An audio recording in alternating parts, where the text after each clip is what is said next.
Hello learners, welcome back to my channel. I hope you all are safe and doing well at your home. So आज की video is based on the added topics. As you all know that CBSE ने political science में कुछ new topics add किए हैं और आज हम पढ़ेंगे the added topics of the chapter the end of bipolarity. ये चैप्टर मैं पूरा पढ़ा चुकी हूँ अपने चैनल पे, so you can watch them. The link has been given in the description box. Also political science के डिटेल सिलेबस के ऊपर भी मैं बहुत जल्दी एक वीडियो लाऊंगी, so stay tune for that. And for now let's take a quick look at what will we study today. So पहला टॉपिक है द यूनिपोलर वर्ल्ड और दूसरा टॉपिक है गल्फ वॉर. तो चलिए शुरू करते हैं with unipolar world. So unipolar world का मतलब क्या होता है पहले हम वो जानते हैं. तो यूनि का मतलब होता है वन एंड पोल का मतलब है यहाँ पर पार से. ठीक है, पार जो है हमारी वर्ल्ड में. सो वन पार वर्ल्ड, इसके बारे में हम पढ़ेंगे. सो यूएसएसआर के डिसइंटीग्रेट हो जाने के बाद कोल्ड वॉर का भी एंड हो गया था और अब बचती है द ओनली सुपर पावर मतलब यूएस. और इसीलिए 1991 के बाद से ही यूएस हेजेमनी शुरू हो गई थी. हेजेमनी का मतलब होता है डोमिनेंस, एक तरह से दादागिरी करना जिसे बोलते हैं वो. ओके, सो फैक्ट्स की अगर माने तो 1991 के बाद से ही यूएस हेजेमनी स्टार्ट हो गई थी. बट एक्चुअल में देखें तो सेकेंड वर्ल्ड वॉर के बाद से ही मतलब 1945 के बाद से ही वर्ल्ड यूएस हेजेमनी में रह रहा था. 1945 में यूएस ने जापान की दो सिटीज़ हिरोशिमा और नागासाकी पर एटॉमिक बॉम्ब्स फेंके थे जो कि यूएस हेजेमनी का एक क्लियर एग्जाम्पल था. ऑलराइट, वैसे तो ये टॉपिक काफ़ी वास्ट है, जैसे यूएस की मिलिट्री, यूएस की इकोनॉमी, कल्चर जैसे एस्पेक्ट्स इंक्लूडेड है इस टॉपिक में, बट हमारे लिए सिलेबस के अकॉर्डिंग इतना सफिशिएंट है. And now coming to Gulf War. Okay, तो अगस्त 1991 में इराक जाता है कुवैत को इन्वेड करने, मतलब उस पर कब्जा करने. अब ऐसा क्यों करता है इराक, क्या लड़ाई थी इन दोनों के बीच में, वो सब हमको अभी नहीं पढ़ना है. जब हम आगे हायर एजुकेशन में जाएंगे सो वहाँ हम इसके बारे में पढ़ लेंगे. अभी के लिए आप सिर्फ इतना समझ लीजिए कि ये दोनों ही कंट्रीज़ ऑयल प्रोड्यूसिंग नेशंस थे और इराक को एक डिक्टेटर रूल कर रहे थे जिनका नाम था सद्दाम हुसैन. ओके, सो इराक जाता है कुवैत पर कब्जा करने. बट वर्ल्ड वॉर 2 के बाद से हमारा वर्ल्ड एक फ्री वर्ल्ड है, मतलब ऐसे ही कोई कंट्री जाकर दूसरे पर अटैक या फिर उस पर कब्जा नहीं कर सकती है. और ऐसा ना हो इसलिए यूएन बनाया गया था.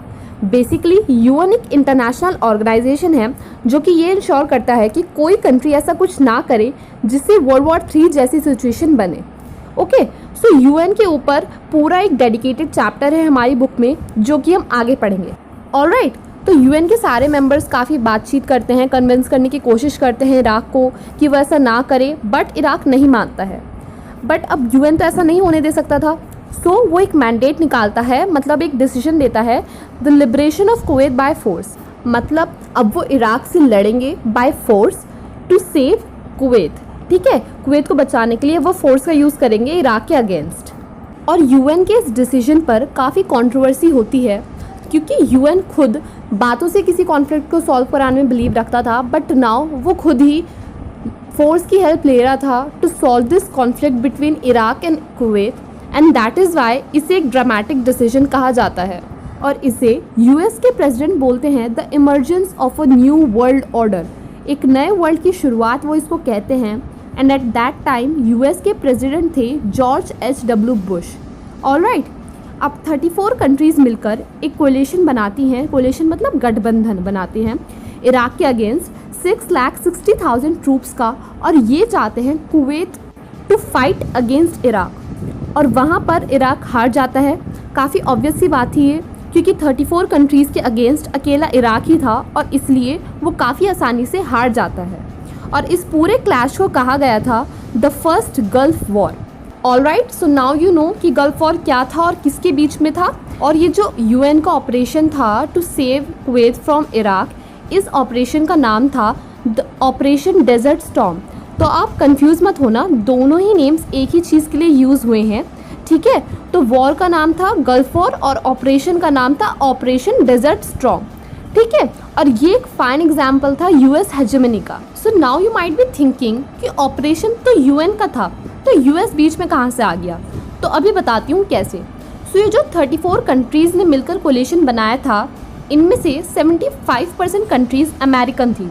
तो जाहिर सी बात है कि इस वॉर में सबसे बड़ा हाथ अमेरिका का ही था और इसे लीड कर रहे थे नॉर्मन श्वार्ज़कॉफ, जो कि एक अमेरिकन जनरल थे। इराक के प्रेसिडेंट जो कि थे सद्दाम हुसैन, वो इसे कहते हैं the mother of all battles, क्योंकि इतनी बड़ी ये वॉर थी इराक के अगेंस्ट। इतना ज़्यादा डिस्ट्रक्शन हुआ था इराक की मिलिट्री को, इराक की पूरी इकनॉमी पर बहुत बड़ा बोझ आ गया था और एट लास्ट इराक को कुवैत छोड़कर भागना पड़ा था। सो इसलिए उन्होंने इसे कहा the mother of all battles. अब एक सवाल आप सबके जहन में जो आ सकता है वो ये है कि हम ये गल्फ वॉर के बारे में क्यों पढ़ रहे हैं, इसका इम्पैक्ट क्या हुआ था वर्ल्ड पर। सो इसका आंसर है कि गल्फ वॉर से पूरे वर्ल्ड को वो वास्ट टेक्नोलॉजिकल गैप समझ में आया था जो कि यूएस की मिलिट्री और बाकी कंट्रीज़ के बीच में था। यूएस की मिलिट्री कई टाइम्स एडवांस थी पूरे वर्ल्ड से, और क्योंकि इस वॉर में यूएस ने स्मार्ट बॉम्ब्स का भी यूज़ काफ़ी लार्ज स्केल पर किया था, इसलिए कुछ लोगों ने इसे कंप्यूटर वॉर भी कहा।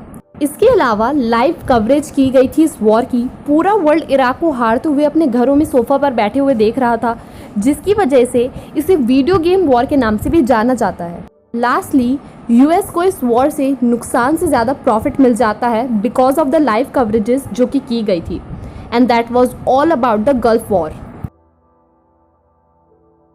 Alright learners, so that's it for today's video. I hope you guys found it helpful. If there's still some doubt in your mind, please feel free to ask. You can text me on Instagram as well. Its link has been given in the description box. Till then, stay safe, stay positive, and happy learning.